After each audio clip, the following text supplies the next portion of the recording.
John's having a bad time. Yeah, it's not been a great 2025 for John.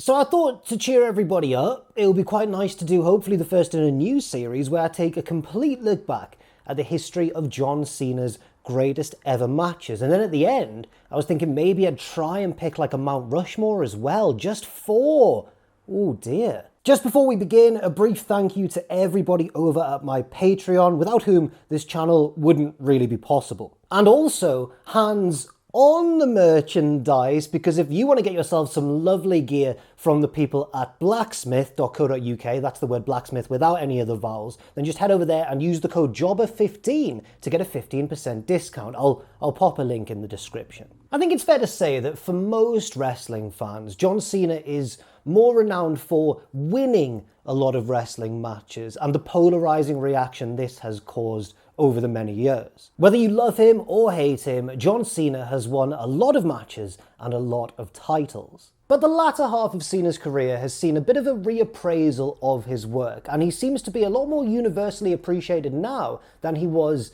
during his so-called prime. But when did Cena's first great match take place? Let's go all the way back to the start. Cena was originally signed by WWE in 2001 after just a couple of years in the California independent scene, and then after another short stint in developmental territory OVW, he made his main roster debut. We all know the story. A young John Cena answers Kurt Angle's open challenge, says he has ruthless aggression, and slaps the Olympian in the face. And pleasingly, this would all come full circle in 2019 when Kurt Angle wrestled his last ever match against John Cena. Oh, it was Baron Corbin. Anyway, after just over a year on TV, Cena was already being pushed pretty hard, and he had, I think, his first notable match of real quality against Kurt Angle at No Mercy 2003. I watched it back before I recorded this video, and I was shocked. First of all, how good Cena looked in there, despite his relative lack of experience, and also how differently he wrestled. It doesn't hurt to have an opponent of Kurt Angle's quality, of course, but Cena's doing all kinds of stuff in this match, including at one point a buckle bomb. He's busting out all sorts of moves. He lost the match, but a face turn shortly followed, and Cena was pretty clearly being positioned by WWE to be a big main event star of the near future. Bit of a problem though for the purposes of this video, at least in the early stages, because from what I can tell, around this time, Cena's in-ring style became greatly simplified, arguably oversimplified. Now a good guy, he'd get mercilessly beaten down for most of the match, make a miraculous comeback, hit his finisher, and usually win. John won the United States title from The Big Show and took part in feuds against the likes of Booker T and Carlito. But aside from taking part in two well-received Royal Rumble matches, it would be over a year, I think, before Cena had a match that would represent a real step up to the next level. In the meantime though, while we're waiting for that to happen, Cena would win his first world title, beating JBL for the WWE Championship at WrestleMania 21. As important a landmark as this was for Cena though, I don't really think it's a great match. It's a particularly unimaginative example of that beat-down comeback formula that I was talking about. It was their rematch for the belt at Judgment Day though, which really turned into something special, and I think is pretty clearly the first great match of John Cena's career. It's a match which plays very much to the young Cena's strengths, a brutal and very bloody I Quit match, which yes does feature Cena getting beaten down and making a heroic comeback, but it's the grisly nature of this match and some of those jaw-dropping high spots that really elevate things to a different level. People often describe Cena as Super Cena. I think in this match, he's not so much Super Cena as like action hero Cena, and I think that suits him really well, especially against such a detestable villain like John Bradshaw Layfield. It's definitely, I would recommend this match fully as an example of a really good match in Cena's early career. Definitely give it a watch, unless you're squeamish. Cena was drafted from SmackDown over to Raw around this time, feuding with evil GM Eric Bischoff and his hand-picked challengers Chris Jericho and old foe Kurt Angle. His best work though around this time I think seemed to come in triple threat matches rather than singles competition. He needed another rival, he needed that next big one-on-one feud to carry this momentum over. And he found the next Joker to his green and fluorescent purple Batman in the Elimination Chamber at New Year's Revolution 2006, or more accurately, after the Elimination Chamber, because after keeping a hold of the belt against all odds, surprise, surprise, Cena was the victim of the first ever Money in the Bank cash-in, courtesy of the rated R superstar, Edge. Their feud is looked back upon very fondly these days, I think. But I have to be honest, it didn't get off to the best start at all. That's because Cena won the belt back a little bit too easily at the very next pay-per-view before moving straight on into a WrestleMania program with the Game, the King of Kings, in Triple H. Cena and Triple H main evented WrestleMania 22, and even though it wasn't like a particularly bad match or anything, it was certainly serviceable. I don't think it really goes down as a career-defining bout for either man. It didn't really do much to help rehabilitate Cena's image. The crowd cheered Triple H over him. They really did not like John Cena at this point. And I know that WrestleMania crowds are typically more smarky than general day-to-day or week-to-week TV crowds, but it felt a bit tonally wrong. He'd just been pushed too fast and too strong for a lot of the crowd's liking, and I think was just too wholesome and brave as well. Too much of a clean-cut good guy babyface. They cheered Triple H over him. It's worth repeating because this is not too far removed from the quote-unquote Triple H reign of terror in the early to mid-2000s. We'd also see quite an eerily similar recreation of this a decade later at WrestleMania 32, when again Triple H was cheered instead of the big good guy of the situation. Poor, poor Roman Reigns. Edge got involved once again for an exciting triple threat against Cena and Triple H at Backlash, but I think the aim of this match was really off. It was a match seemingly designed to just make Triple H look really badass and cool and strong, rather than once again do anything to help rehabilitate Cena's image with the fans. The story of the match basically went, Triple H is really strong and dominant, Cena gets lucky and catches him with a jackknife pinfall for the win, Triple H grabs a sledgehammer and lays everybody out with it and celebrates with his music playing, and Triple H is really cool and Triple H is the best one. The crowd absolutely ate it up as well. Cena's next notable match came with an even more extreme crowd reaction. Extreme. Do you see what Yep. At ECW One Night Stand 2006, without actually being a heel, Cena was cast as the perfect villain. In front of a now famous crowd at the Hammerstein Ballroom in New York, Cena was treated absolutely mercilessly by the ECW faithful. It was the most openly he'd been hated to this point, arguably even to this day really, and he dropped the belt to Rob Van Dam after interference from Edge, who the crowd chanted "thank you" at. It's a very, very good match, but without the surrounding context and that crowd reaction, that's all I really think it would be. But the unique circumstances surrounding the match, the bold booking decision to have Cena actually drop the belt to Rob Van Dam, and of course that amazing crowd all elevates this, and it's one of Cena's most unique and memorable matches of his entire career. And a lot of credit must be given to Cena himself for this. It's very easy to see RVD as the big hero milking the situation for all it's worth, which he does, but Cena also does brilliantly, taking all the hatred from the crowd and basically just interacting with them and leaning into a sort of heelish persona without ever actually going fully heel. It's a brilliant watch. It ended in disaster though, Rob Van Dam's title run, and the belt ended up back on Edge, setting up another big match between Edge and Cena, which really favoured the rated R superstar. Not only was it held in his hometown, Toronto, Ontario, Canada, but also it was fought under the stipulation that Edge helped make famous: tables, ladders, and chairs. I don't want no scrub, tables and chairs, and also ladders for me, hanging. People seem to really like this one. I don't really know where I stand with it. I will admit it's certainly a big spectacle. There's big table spots and stuff, it all gets a bit chaotic, there's interference from Lita who does really well too. There's just a couple of things for me that hold it back from being considered among Cena's pantheon of great matches. And I think that's just down to a couple of sloppy moments here and there really, things that don't add to the feeling of anarchy under such a stipulation, but I think just break the illusion of what we're watching. There's also moments where like construction has to be done, people have to reset up spots in the correct place, stack tables up again and that sort of thing. But I can see why people like it. It certainly has that big pay-per-view main event feel as well. It's definitely got that going for it. Cena would then go into a feud with Britney Spears' ex, Kevin Federline, and also Umaga. That's the more important point there, actually. Umaga. Now, Cena would beat Umaga at New Year's Revolution 2007 to end the Monster's undefeated run, but it was Umaga, even in defeat, who looked far more dominant. This called for a rematch. And this is where we find John Cena's next great wrestling match. A last man standing match against Umaga at the 2007 Royal Rumble. And it's a bout that I think has only become even more beloved in retrospect. It's a titanic clash, and one that I think works really well. An unstoppable monster versus a brave fighting champion.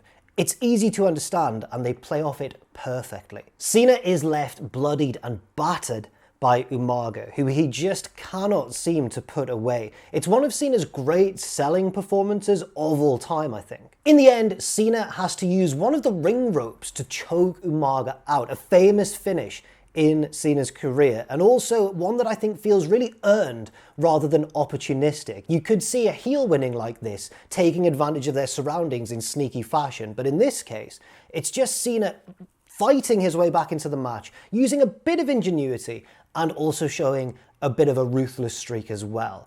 It makes him look not only like a hero, but a total badass as well, you guys. Cena's next feud heading into... Oh, watch that Umaga match, by the way, if you haven't seen it. Oh my goodness. Cena's next feud heading into the spring was with Shawn Michaels, with whom he won the Tag Team Championships heading into WrestleMania 23. The pair main evented Mania as co-tag team champions, and I think I definitely prefer this main event to the one the year previously against Michaels' DX partner, Triple H. It's a very even match, with Cena even struggling to hang on at certain moments against the wily veteran, but it is John who picks up the victory in the end, forcing Michaels to tap out to the STF. Now, on one hand, you could say this is far more of a Shawn Michaels match than a John Cena match, even though Shawn loses it. He's busting out all the big things for WrestleMania, a moonsault onto the announce table, a piledriver on the steppies. It's a Shawn Michaels bout. On the other hand, you could also argue that it's an important part of Cena's legacy nonetheless. It makes a pretty strong case for being Cena's greatest WrestleMania main event of his career. Not the biggest one, but maybe the best one. We'll get to the biggest one in a bit. The pair would have a rematch on a London episode of Raw later that same month. On Cena's 30th birthday, actually.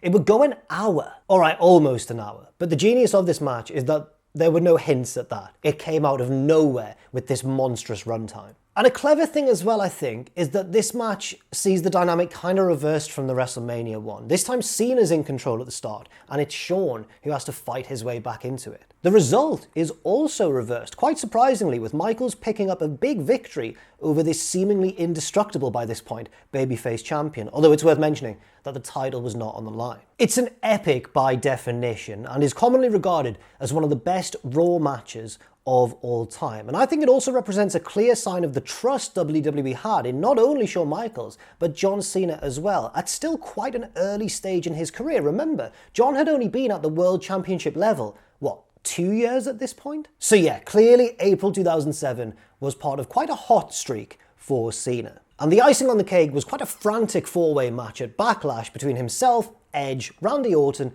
and Shawn Michaels. It's a very fun, twisty-turny sort of match, with momentum shifting between all four competitors, alliances being formed and broken all over the place, and it really keeps you guessing as to the finish. It's also not entirely, I guess, all about our boy John, but he does play his role very well, I must say. He also gets lucky in the finishing stretch, being literally sweet chin musicked into an accidental pinfall and retaining the belt that way. Don't know if it makes him look very strong, but I guess that's a bit different for John Cena, who is often made to look very strong at this point, so I'm not too annoyed about that. Now, the second half of Cena's 2007 wasn't quite as critically acclaimed as the first, for a variety of reasons. One, he started defending the belt against maybe a slightly lower caliber of challengers. People like the very imposing but limited Great Khali, and the again very imposing but inexperienced Bobby Lashley. And number two, and this is the bigger reason, he was forced to take time away in October after sustaining a torn pectoral muscle. This would lead to Cena having to vacate the title, but just before it happened, a couple of months earlier at SummerSlam, we would see another notable moment, Cena's first ever pay-per-view singles match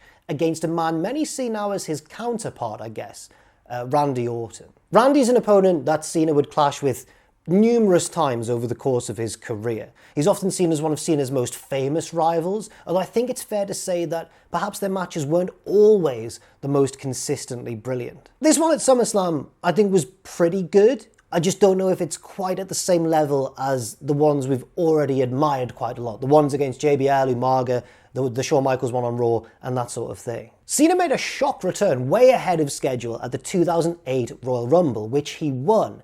But now I think the booking of John Cena gets a little bit muddy around this time, and it doesn't help him. First of all, he cashed in his title shot at No Way Out instead of traditionally in the main event of WrestleMania, and a DQ finish cost him the match. It's a bit momentum sapping. He was still involved in the title match at WrestleMania, coming up against not only Randy Orton, but Triple H as well, in a triple threat which was pretty good, but I think definitely overshadowed by the main event between Edge and The Undertaker. And again, it takes a while for things to pick up here. Heading into the summer, Cena would resume hostilities with his old foe JBL. But again, I think this feud really lacked the intensity of their feud from 2005. They did have a quite entertaining parking lot brawl at the Great American Bash, but this took place largely away from the live crowd, which hurt the atmosphere slightly, and also I think felt a bit like a safe PG kind of version of their much better brawl, the I Quit match, again back in 2005. He also lost pay-per-view matches around this time to the likes of Triple H and Batista, the latter of which saw him sustain an injury as well, which again forced Cena to take more time away. And those matches, I think, were solid rather than spectacular, a trend that would sadly continue when he made his return from injury, defeating Chris Jericho to win the World Heavyweight Championship. He'd win a rematch against Y2J to hold on to the belt and defeat JBL as well, but I think this reign pales in comparison to some of the times he had with the WWE Championship instead. Sounds quite romantic, doesn't it? Some of the times they shared, Cena and that belt. They got to know each other really well. Cena dropped the big gold belt at No Way Out 2009, although he didn't take part in the finishing stretch of the match because it was, of course, the Elimination Chamber. Ba-pow-pow. This is a great moment, actually, because Cena gets eliminated about 10 minutes from the end after taking 3 consecutive finishes from 3 different wrestlers, and then he's eliminated from the match, and it guarantees us a new champion by the end of the night. A tremendously exciting moment, but just maybe not the best for this video. And by the way, the winner was that pesky Edge. Of course it was. Ooh, you little horrible man.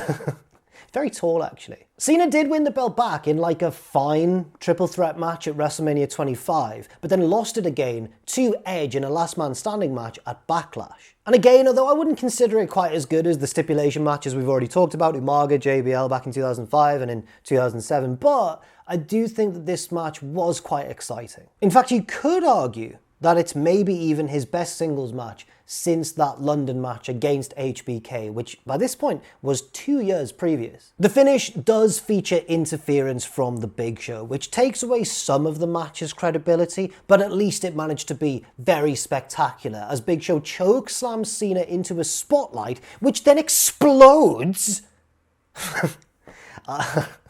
It's YouTube, I've got to do it, Whoa, you guys! Cena didn't perish in the explosion, actually, which is good.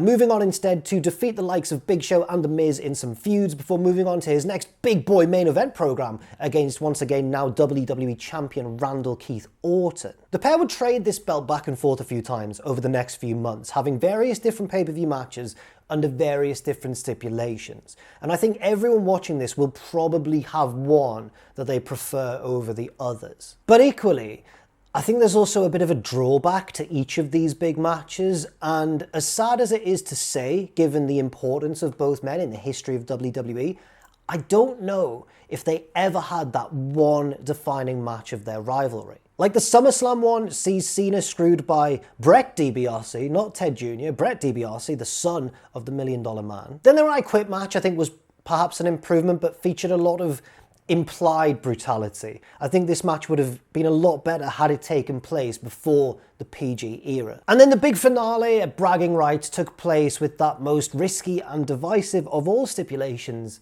the 60-minute Iron Man match. I do think the Iron Man match is my favourite of this little cluster of Cena-Orton matches, but like any Iron Man match, you kind of have to be in the right mood to sit down and watch it. Cena emerged from this feud as champion, and this next reign would feature a match that I have a bit of a soft spot for. I don't think it's one of his greatest of all time or anything, but I just like it, okay? That is, of course, the triple threat match at Survivor Series against both members of D-Generation X, Triple H and Shawn Michaels, more famous perhaps for its opening moment than anything else. With everybody sat waiting for basically a glorified 2-on-1 handicap match, Michaels blasts Triple H with Sweet Chin music at the opening bell, and Cena's reaction is utterly priceless. And yeah, the match is alright. It's pretty fun. I do like it, but again, that's one where I think I enjoy it more than maybe the general consensus. But that opening is really good. It's real good. Cena wins. Now, Cena would surprisingly lose the title to relative newcomer Sheamus at the back end of 2009. He'd also failed to win the 2010 Royal Rumble match, which was won by the surprise return of Edge. Well, it was won by Edge, not by the concept of his surprise Edge won the match. He eliminated Cena last. Cena really blew it, you guys. Quick shout out to the 2010 Royal Rumble, of course. It's one of my personal favourites. It's not often ranked up there with like the 2001 Royal Rumble or the 92 Royal Rumble. I just really, really enjoy it. I find it really fun. But it's not just about Cena. There's other people in this match who make it so great. CM Punk and, of course, Shawn Michaels, who has a big starring role in the middle to the end of it. I just think it's really cool. I like it.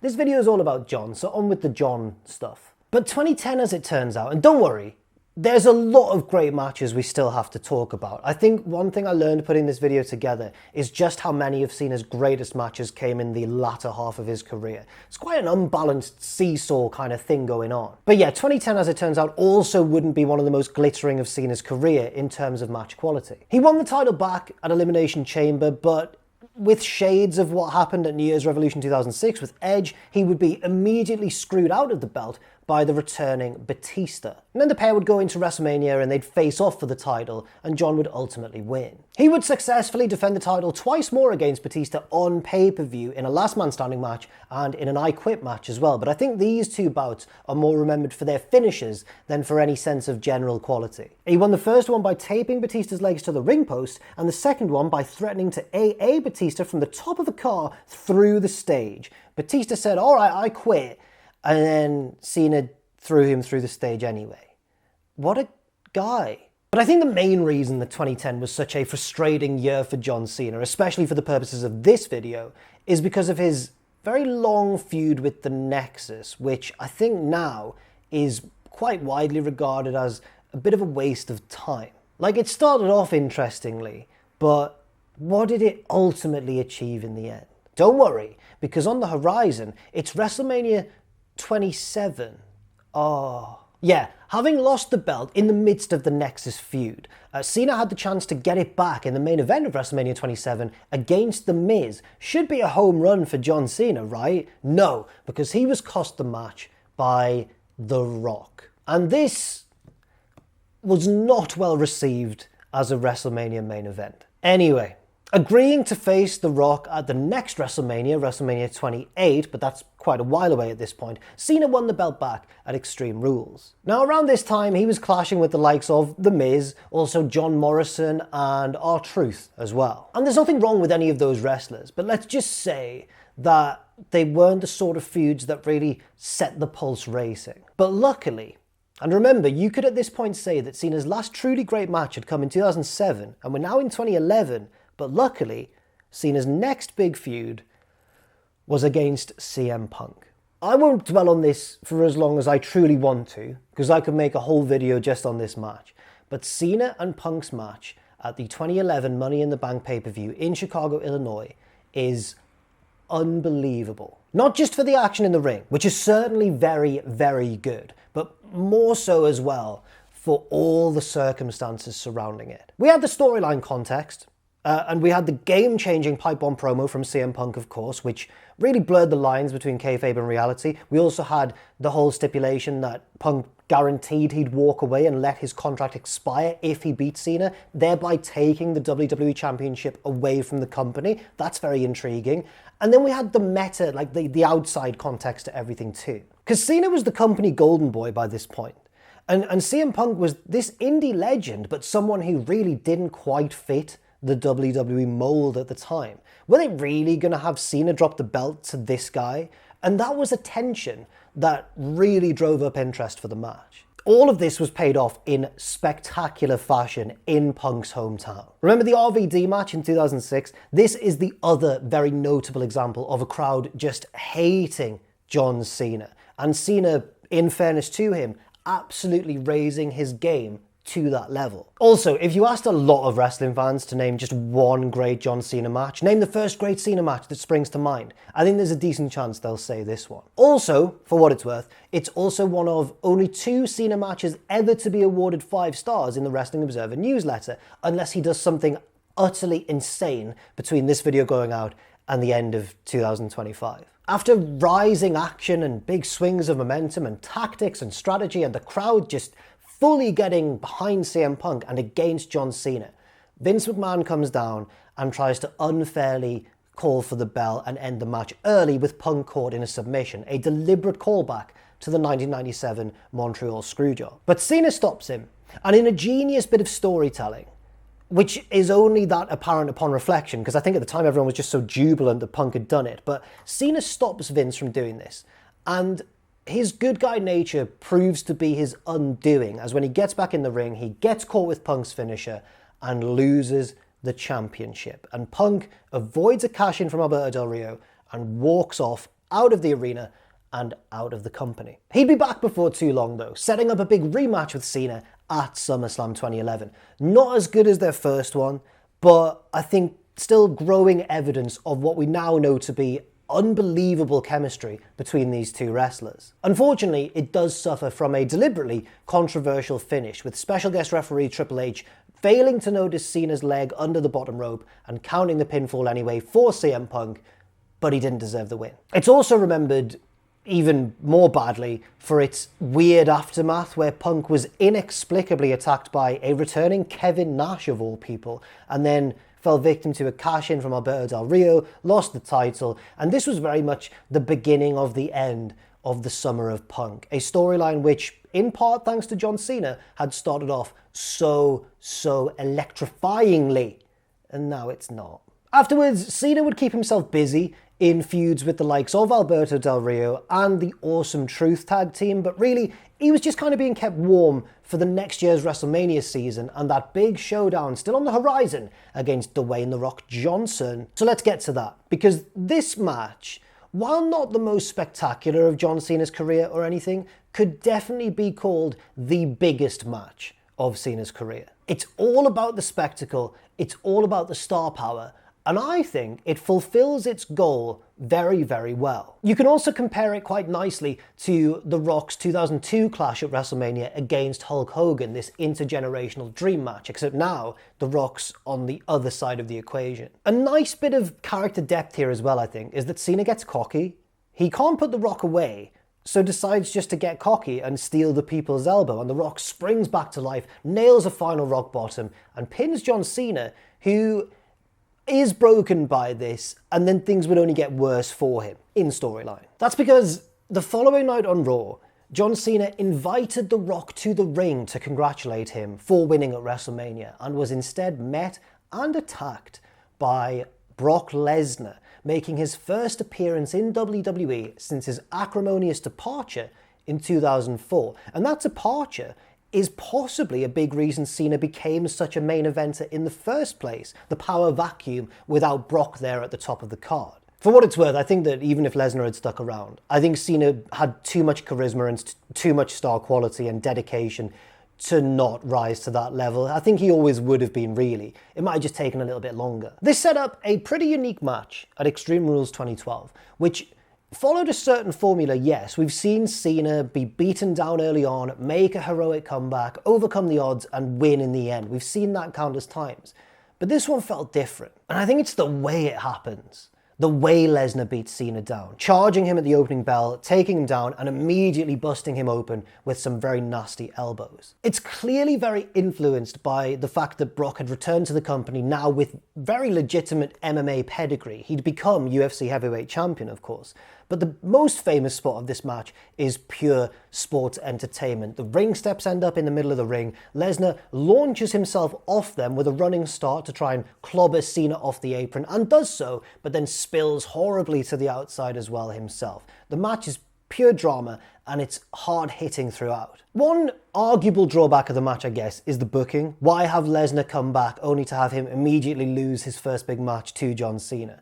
You could definitely argue that this could have been handled a different way, perhaps. However, in terms of the match itself and the action and the drama and the bloodthirsty nature of it, I think it's brilliant. So, of course, Cena's next big feud was with authority figure John Laurinaitis. Okay, and also with the Big Show. Cena won the Money in the Bank briefcase in July, and then Big Show cost him his cash-in, and it was certainly a feud. That's nothing against the Big Show, obviously. I like the Big Show. It's just the booking just wasn't very good. By this point, CM Punk was the champion again, and had been for a long while, but also he turned heel in the middle of his reign. The pair added to their now highly anticipated rivalry at Night of Champions in Cena's home, well, his backyard, I guess, of Boston, Massachusetts. And I think this match is quality as well, to be fair. Now with a much stronger face-heel dynamic. Maybe not as good, though, as the Money in the Bank one, but I like the story here. The story being that Punk, by this stage, really has Cena's number. He's countering all of John's big moves, including the five-knuckle shuffle at this point, so Cena has to go really outside of his comfort zone, including a big dive to the outside at one point. Whoa! But Cena fights his way back in, and there's a really great moment at one point where he does hit the five-knuckle shuffle, but only by speeding through the setup without any of his usual theatrics. The only possible, maybe, drawback to this match, in my opinion, is the finish, which I think is done to make the audience deliberately very frustrated. Like, oh, Cena almost had him, but didn't quite.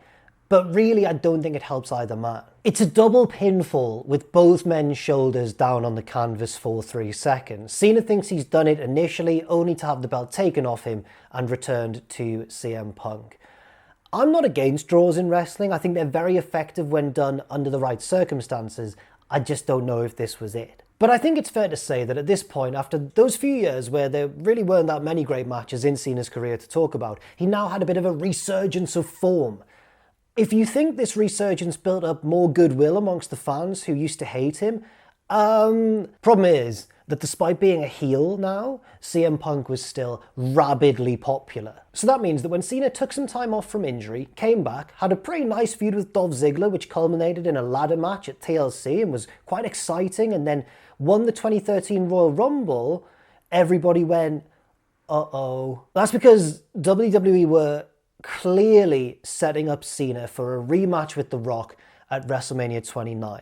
The so-called once-in-a-lifetime match was about to become twice in a lifetime, and it was all being done at the expense of the once again rabidly popular CM Punk. This didn't help John. Punk should really have main evented WrestleMania 29, probably against John Cena, but when he dropped the title to The Rock at the Royal Rumble, the writing was kind of on the wall. Still, it led to the next great match in our collection, once again between John Cena and CM Punk, this time on an episode of Raw in February in the build-up to WrestleMania to decide who would face The Rock on the grandest stage of them all.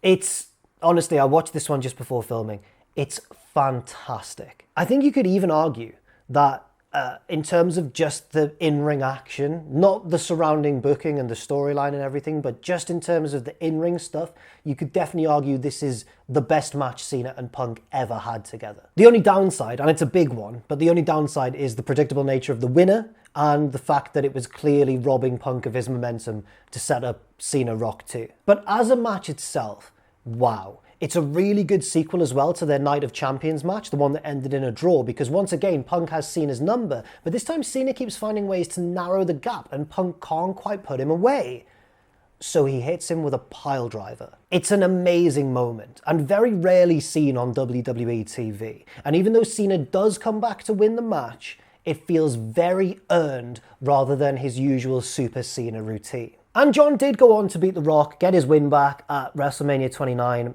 It wasn't as good as the one at 28 though. He then had a fairly plodding rivalry, I'd say, with Ryback, and then a pretty good one with Mark Henry, more remembered for the angle that set up their big title match though, the amazing fake retirement done by Mark Henry before attacking Cena, and you know the one where he's wearing the salmon pink suit. It's a great moment. Cena's next major title defense was against the man people were begging to smash through WWE's glass ceiling. Kind of the man who'd inherited all the momentum that WWE had wasted on CM Punk, but also done so entirely on merit because he's literally one of the greatest of all time. Talking, of course, about Daniel Bryan. If I ever do this video on Daniel Bryan, I am scared because, oh my God, how long will that video end up being? I'll probably do it at some point, but I'm not going to relish it. The pair met at SummerSlam 2013 with Triple H as the special guest referee. I think the dynamic's brilliant in this one, with Cena having to cope with Bryan's speed and his technical ability, but Bryan also having to deal with Cena's power and strength. And in the end, after all these twists and turns, I think the finish is quite shocking in its simplicity, especially in WWE in 2013, because get this, Bryan's just better. Bryan survives everything Cena can throw at him, hits the Psycho knee to win a major match for the first time in WWE, and that's it. Daniel Bryan becomes WWE champion. It's not a simple match by any means, but it is a simple finish, and it works brilliantly. Obviously then, he'd get screwed by Triple H and Randy Orton would become the champion. It all leads to WrestleMania 30, but that's a game one for maybe the Daniel Bryan video, or the Bryan Danielson video, if I ever do that. After more time off to deal with injuries, Cena returned and won the big gold belt from Alberto Del Rio, in a feud that was, like, fine, I think. He wouldn't hold on to it for that long though, going on to lose the belt in a title unification match against Randy Orton to unify the two big world titles in WWE. It was a TLC match, and it was entertaining to a degree, but I think maybe a step below those matches in their 2009 feud. Now, Cena's next great encounter came against Cesaro, a very good TV match which sees Cesaro throw everything at John, but the more experienced superstar just ekes out a victory. This is far more of a Cesaro match than a John Cena match though. It's very much a showcase of Cesaro's amazing ability and, you know, kind of a justification of why he was so revered on the independent scene. But of course it takes two to tango, and I think Cena's very good in his own right in this match as well. John then entered the 2014 Elimination Chamber match, which wasn't really about him and served more as another roadblock on Daniel Bryan's road to ultimate glory at WrestleMania. But it set up Cena's next feud as he was eliminated thanks to interference from the Wyatt family. This led to a feud with the leader, Bray Wyatt, including a WrestleMania match, but I think their best one was actually the Last Man Standing match that occurred at Payback. It's a fun brawl that involves quite a lot of different wrestlers actually, because the other members of the Wyatt family get involved and the Usos arrive to back up John Cena, and it's definitely very fun. Maybe not on the same level as the JBL brawl, the Umaga brawl, or some of those Orton brawls as well that I mentioned, the ones in 2009, but it's still worth a watch if you're on a bit of a completionist run, as I was making this. After this, Cena won the belt back in a multi-man match at Money in the Bank before carrying it into a title defense against Brock Lesnar at SummerSlam 2014. Should be easy, right? He beat him last time they had a big title match. Yeah, Cena vs Lesnar at SummerSlam 2014 is perhaps the most shocking match of Cena's entire career. Not because of any stipulation or one crazy moment or anything, but because he gets absolutely decimated by Brock. He doesn't come back to win, he just loses hard. Alright, he gets a couple of hope spots. I think there's one attitude adjustment and one instance of the STF being locked in, but this match is like 90% Brock Lesnar and an ungodly number of German suplexes. I don't know if we can really count it as one of Cena's greatest ever matches, but as a statement and as a piece of risky booking, I do think it paid off. Now, Cena actually did end up winning back the number one contendership again against that man, Randy Orton, but he wouldn't actually have his title match until the 2015 Royal Rumble. In the meantime, he spearheaded a group of babyfaces in a 5-on-5 elimination match at Survivor Series against The Authority. Now, this is a very dramatic, very high-stakes Survivor Series elimination tag match with The Authority's power on the line. But somewhat surprisingly, Cena isn't the main character of this story, stepping aside and allowing two other babyfaces to take center stage. One of them wasn't even in the match. The first is Dolph Ziggler, who battles bravely against all odds as the last surviving member of the babyface team, and the other is the debuting Sting, who helps Dolph win the match and sees off the Authority once and for all. For a little bit, for like a few weeks. Yeah, the Authority weren't out of power for very long. That's because heels Big Show and Seth Rollins threatened to severely injure a now retired Edge unless John Cena reinstated the Authority's power, which Cena did very graciously, saving his old rival. Thanks, John.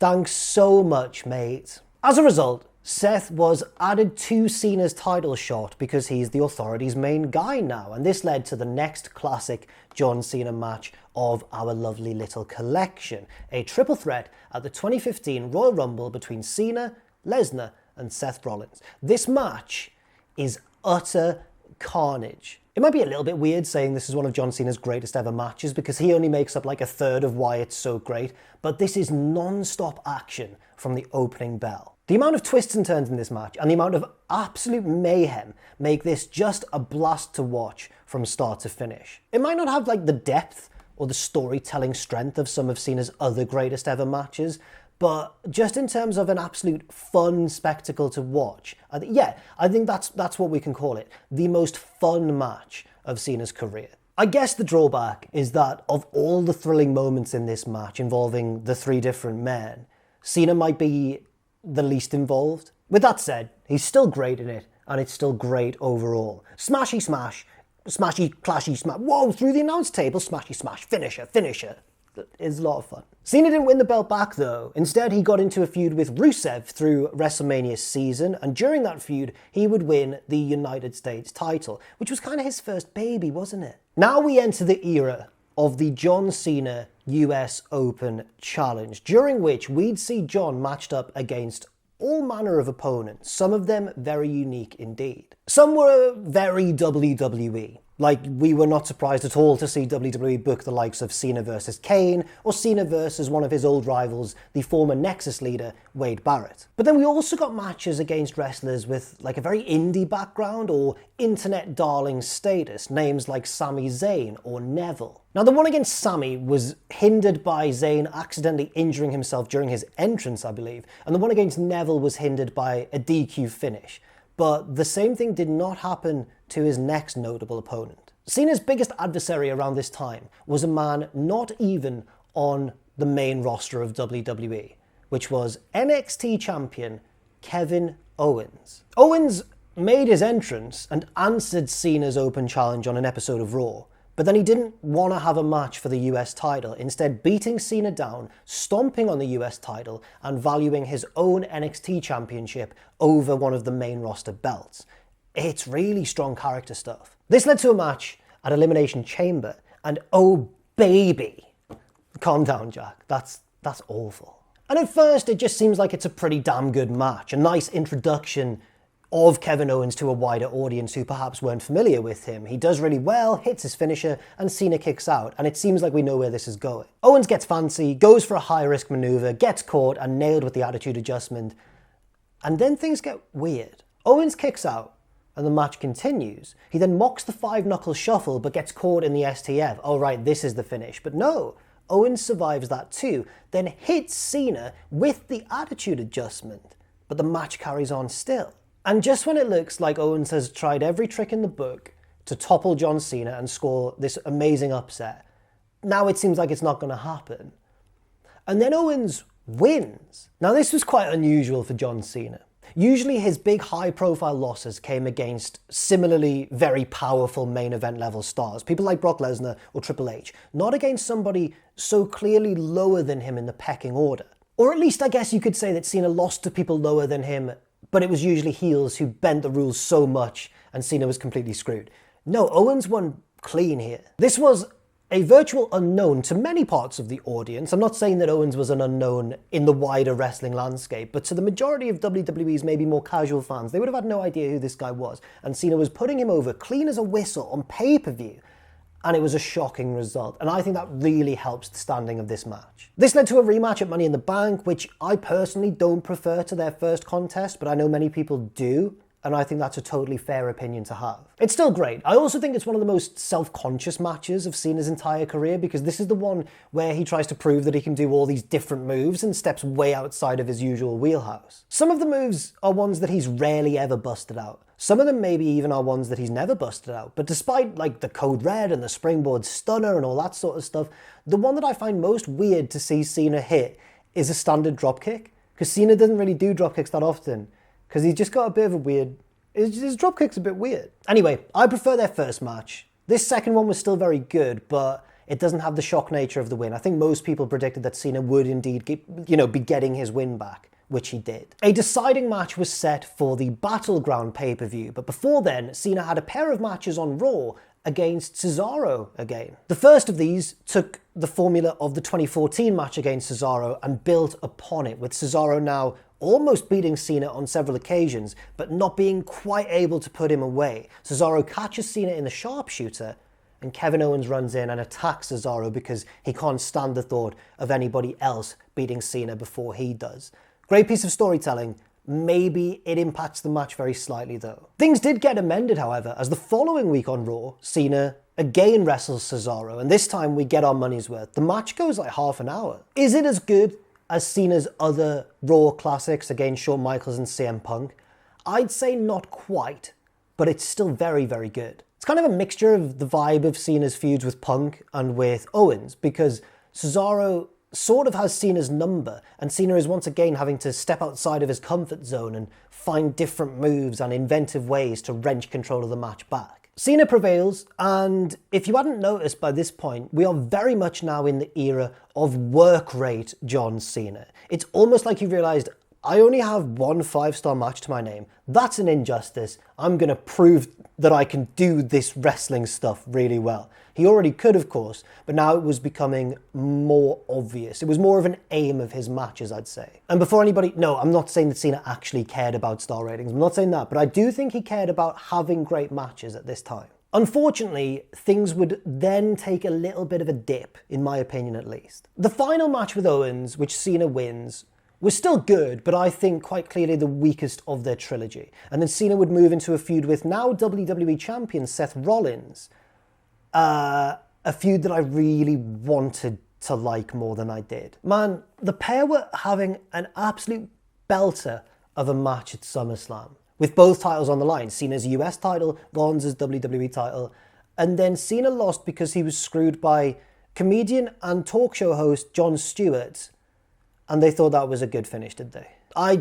It pains me to think how good this match could have been with a proper finish. It really, really does. Anyway, they'd go on to have a...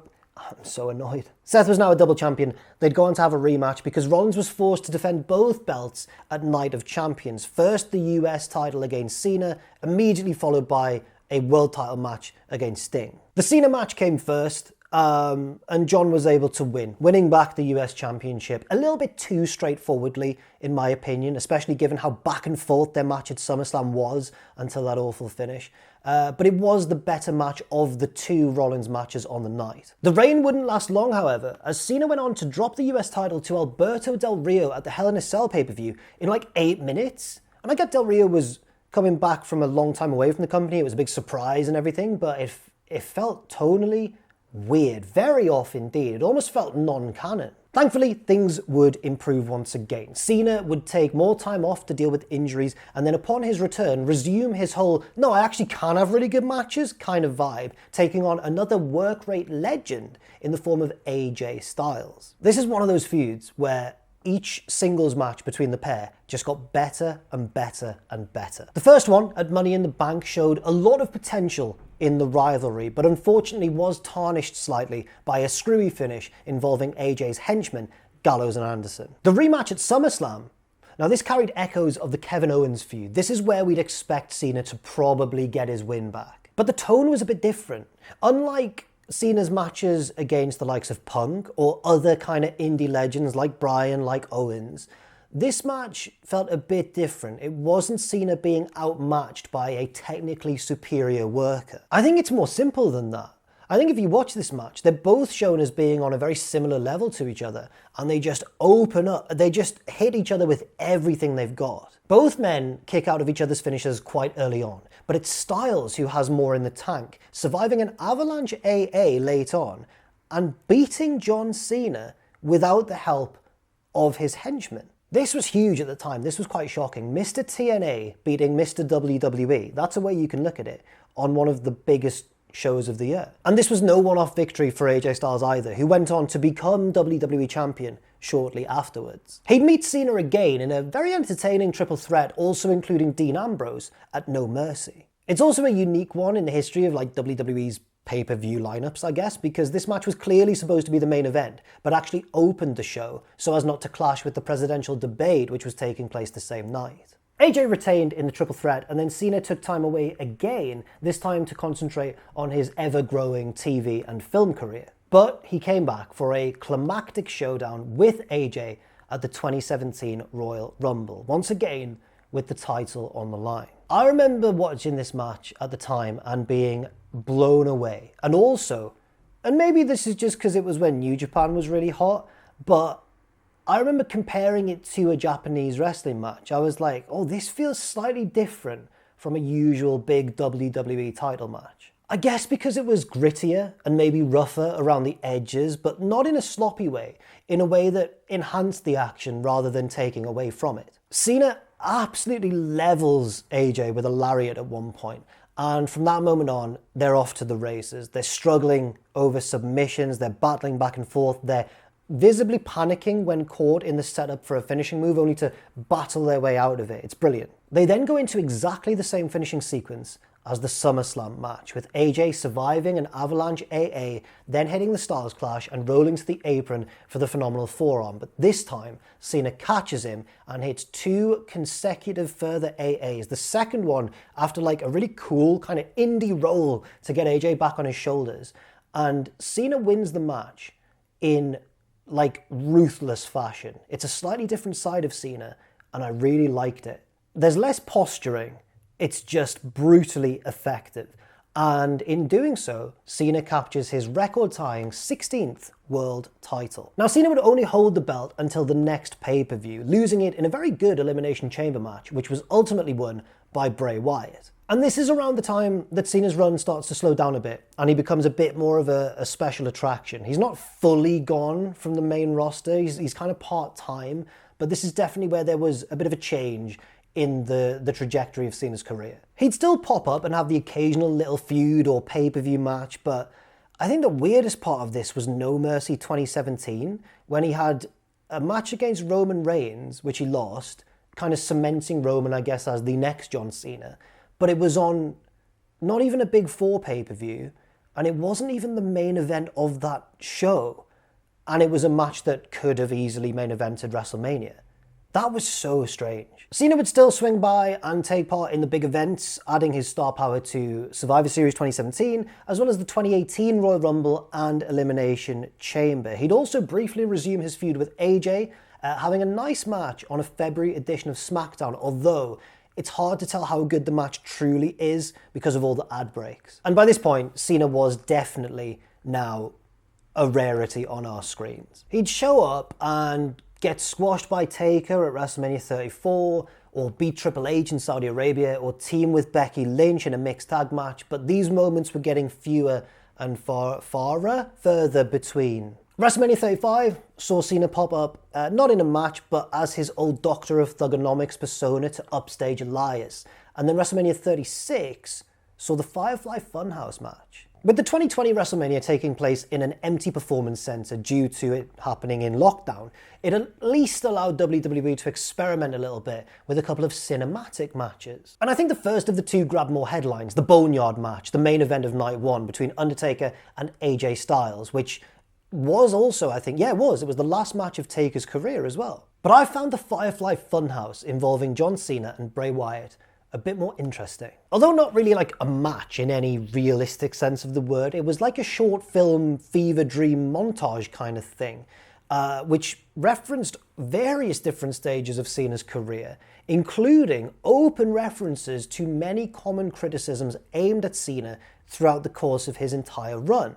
Ones that were never really spoken about much on WWE TV, so it's definitely unique. Most notably, it saw Cena dressed in New World Order gear. We saw for the first time in ages a heel John Cena, even though it wasn't really a heel turn. I think at this point we were all quite confident that we'd never see Cena play the role of the villain again. And the 2020s since then have seen kind of sporadic appearances from John Cena. Another match against Roman Reigns, this time kind of proving how far Roman is ahead of Cena at this point in terms of kayfabe power.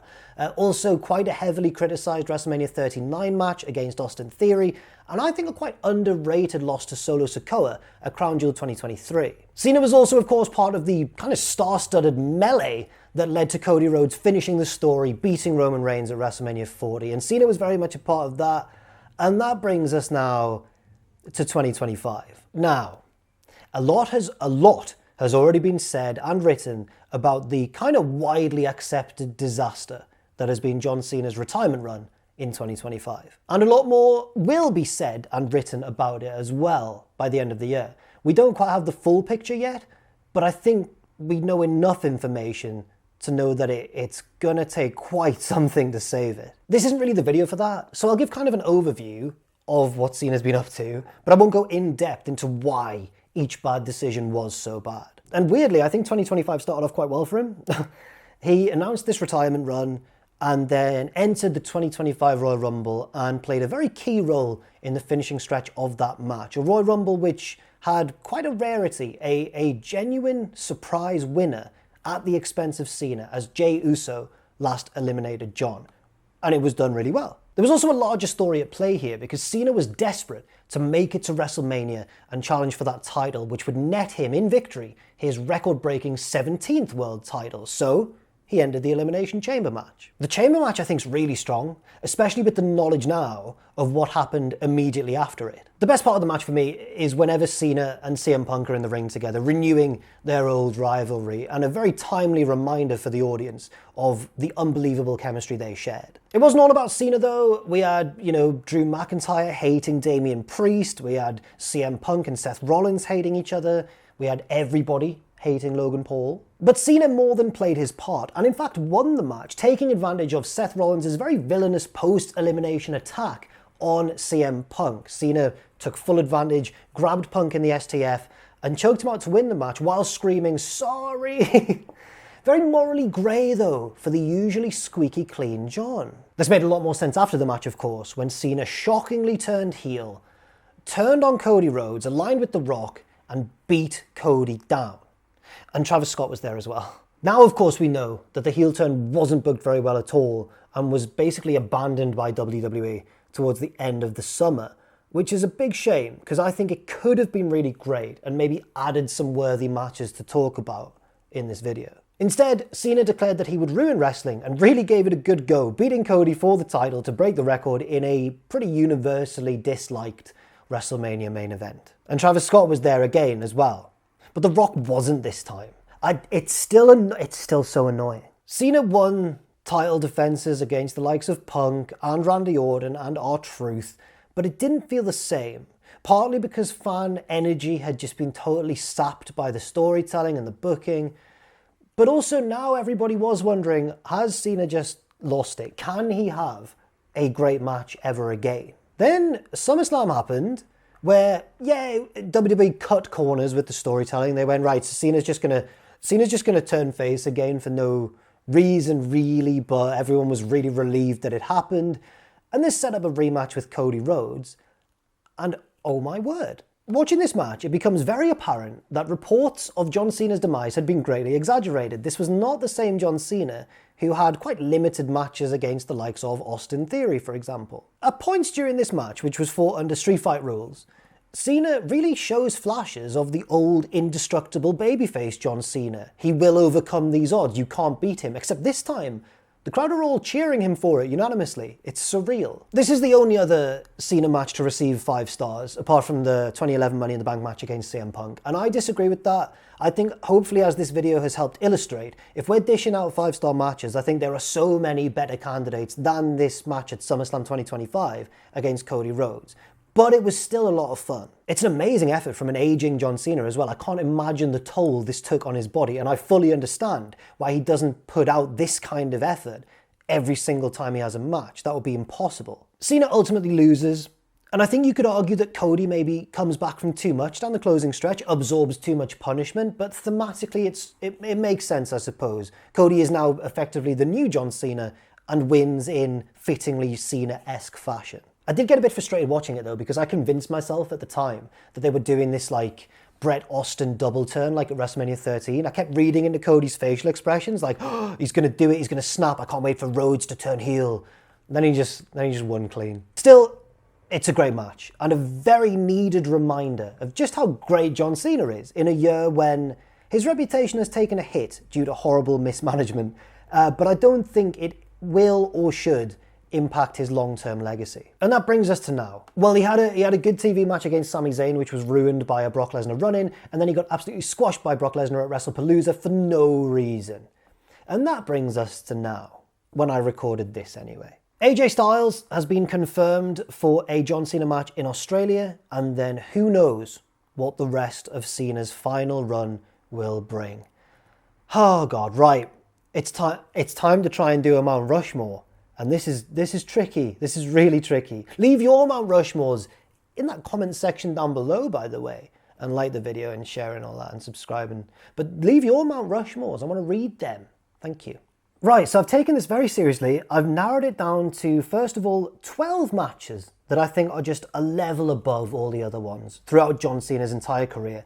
And then I'll somehow pick my final 4 from those 12. The 12 matches are the bloody and brutal I Quit match against JBL, the 2006 match against Rob Van Dam, what a crowd reaction, the Last Man Standing match against Umaga, the nearly hour-long Raw match against HBK, the Money in the Bank 2011 match against CM Punk, obviously, but also the 2013 TV match against CM Punk. The Extreme Rules match against Brock Lesnar, the SummerSlam 2013 loss to Daniel Bryan, the action-packed triple threat at the 2015 Royal Rumble, the first match of the trilogy against Kevin Owens, the half-hour TV match against Cesaro, and the final match of the trilogy against AJ Styles. Easy. This is so simple. So for me, first and foremost, I'm going to throw in, and this is obvious, the Money in the Bank 2011 match against CM Punk. It's the match that first got me fully back into wrestling after I'd fallen out of it for a little while. It's just a spectacular culmination of events as well. The action's great, but it's everything else that elevates it to just a whole... I don't know if we'll ever see a match like that in WWE again. And Cena is an often underappreciated part of it. Right, second up, I'm also going for the 2013 Raw match against CM Punk, which I honestly think you can argue is a better worked match, as I said, than even the Money in the Bank one. You could even say it maybe is the single best in-ring performance of John Cena's career. That's massively up for debate, but it's definitely one of the candidates for that. I'm also going to pick one that represents to me the best of the latter day John Cena, and that is, for me again, the Royal Rumble 2017 match against AJ Styles. I think this was Cena reminding us that even though he was kind of approaching the twilight of his career, he could still give us something new. I think it's a very unique and impressive match in his whole back catalogue. I also want to include one which I think represents quote-unquote prime John Cena, although I think this video has really shown, and taught me at least researching it, that a lot of Cena's great stuff came at the tail end of his career rather than near the beginning. But I do want to include one of his earlier matches because it's just that good. The Last Man Standing match against Umaga as well. It's, for me, the best match Cena has ever had as the stereotypical John Cena we think of. The brave babyface who'll fight back against insurmountable odds, except this time it doesn't annoy everybody. It doesn't annoy everybody. It just results in magic. It's brilliant. So there we have it. My word. That has been a complete history of John Cena's greatest matches. Thank you very much for watching. Check out the Patreon if you want, patreon.com/jackthejobber. Check out Blacksmith as well for the merch. There's loads of different stuff on there for loads of different wrestlers. It all looks really cool. And yeah, check out some of my other videos if you want to. I've been Jack the Jobber. Thank you for watching. And I'll see you very, very soon.